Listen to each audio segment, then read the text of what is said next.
Hi అండి. AP రాష్ట్ర వ్యాప్తంగా ఉన్న రైతులందరికీ కూడా అన్నదాత సుఖీభవ పీఎం కిసాన్ పథకాలు, అదేవిధంగా పంట నష్ట పరిహారాన్ని వెంటనే అమలు చేయాలని చెప్పి ఏపీలో కూటమి ప్రభుత్వం నిర్ణయం తీసుకుందనమాట. అన్నదాత సుఖీభవ 2వ విడత, అదేవిధంగా పీఎం కిసాన్ పథకాలకి సంబంధించి 21వ విడత డబ్బులు 7,000.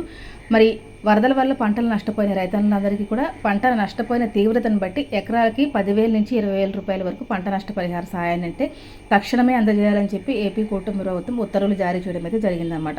ఇప్పటికే మరి రాష్ట్ర వ్యాప్తంగా అధికారులు, అలాగే సీఎం చంద్రబాబు నాయుడు గారు, డిప్యూటీ సీఎం పవన్ కళ్యాణ్ గారు మరి రాష్ట్ర వ్యాప్తంగా ఉన్నటువంటి పంట పొలాలన్నీ సందర్శించి ఏ మేరకు పంటలు నష్టపోయారని చెప్పేసి రైతులందరినీ కూడా అన్ని రకాలుగా ఆదుకుంటామని చెప్పేసి భరోసా ఇవ్వడం అయితే జరిగిందనమాట.